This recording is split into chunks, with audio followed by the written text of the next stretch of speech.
Face to Face. Masamang-masama daw po ang loob niya sa kanyang panganay na anak dahil sa hindi na daw siya ginagalang. Minumura siya at madalas nga daw po ay nagpapang-abot sila at dumating pa sa puntong sila ay nagkasakitan na.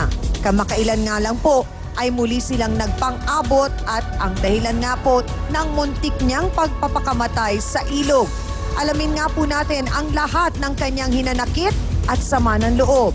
Halika na po, Aling Annabel Tumaka. Pasok!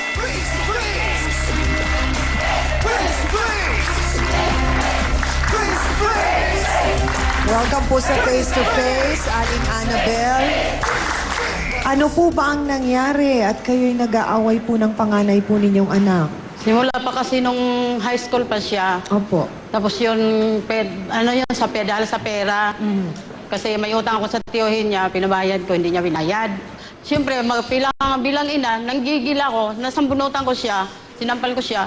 Tapos ngayon, nakipagsambunutan na siya sa akin. Sino po itong tinutukoy ninyong panganay ninyong Ayun, anak? si Edna. Si Edna po. Oo, Kailan dahil po ang natulog. huling naging away ninyo? Nung January. Ito lang, January. Oo, Ano kasi- po ang pinag-awayan ninyo? Hindi naman dapat siya makaaway ko dahil yung ama niya, bawal kasi uminom. Eh ngayon, nagtitinda ako ng balot, nakita ko yung bote ng alak.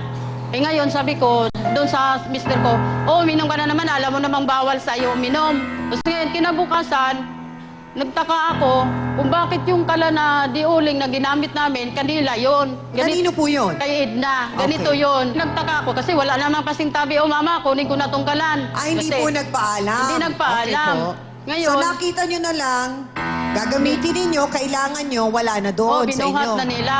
Ngayon, sabi ko, sa sama ng loob ko, sabi ko, ang sasama ng mga ugali nyo. Kumanon ako. Sa sama ng mga ugali nyo. Na hindi ho ba pwedeng tanungin lang kung bakit kinuha ang kalan na wala na pong mura? Hindi na nga ako nakapag-ganon kasi, siyempre, sasama nga ng loob ko. So sa Ngayon, makatuwid, ginagalit po ninyo na kinuha yung kalan. ayun, nagalit ako noon. Tapos, nagsasagutan na kami. Sabi niya, bakit daw ayaw kong lumaya sa bahay? Bakit daw hindi pa ako mamatay? Sabi gano'n. Hindi ko na alam kung anong gagawin ko sa sarili ko kasi punong-puno na nga ako sa sama ng loob. Inano ko pa yung ulo ko. Inano ko sa aparador. Intug-untog ko pa sa dingding. Pati Oo, yung... Aling Annabel, hindi ho yun ang solusyon. Tapos ngayon, pumunta akong ilog. Hanggang dito nga, kasi bumabaon ako sa burak. Yung kapitbahay namin na nagtatanim doon, yung pinagpayuan ako ng pinapayuan. Pumagit na lang yung pangatlo ko nung hapon kasi natulog ako, ma'am. Nung uminom ako ng 4 na pirasong vitamin. Pagising ko, narinig ko yung boses niya. Sabi ko, huwag kang pumasok dito. Huwag kang pumasok talaga dito kahit kailan. Huwag kang pumasok dito sa bahay na to. Tinula ko siya palabas. Bakit po naging ganyan ang relasyon ninyo ni Edna? Siya po ang panganay ninyong Siya anak. nga ang pangaray ko, pero Dapat ang sama, ho kayo'y ang sama ng ugali, ang sama nagkakaintindihan. ng ugali niya.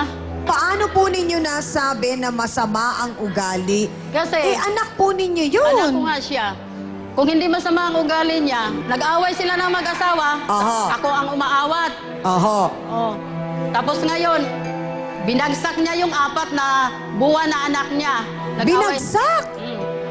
Sinuntok ako ng asawa niya sa likod dahil ayaw ko ibigay yung bata. Oh. Hanggang ako ang nagpalaki sa bata, hanggang umabot ng 4 na taon yung bata sa akin. Mga kasawsawan, narinig na po natin ang mga hinaing ng isang ina. Ngayon naman po, oras na para yung anak naman ang makapagsalita at ipaliwanag niya kung bakit ganito na lang ang galit niya sa sarili niyang ina.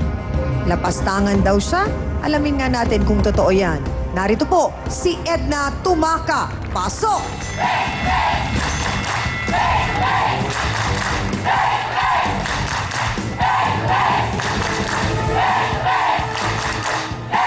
Edna, diretsahang tanong. Minura mo ba ang nanay mo? Opo. Bakit? Minura niya po ako eh. Tsaka kung ano-ano po yung sinasabi niya sa akin.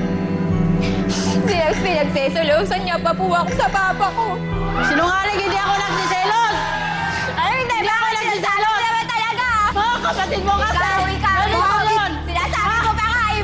Sandali lang, damang-dama po natin talagang malaki ang galit ni Edna at kay Aling Annabel, malalaman naman po natin ang saloobin ng isang anak sa pagbabalik po ng Face to Face. Salamat kayo.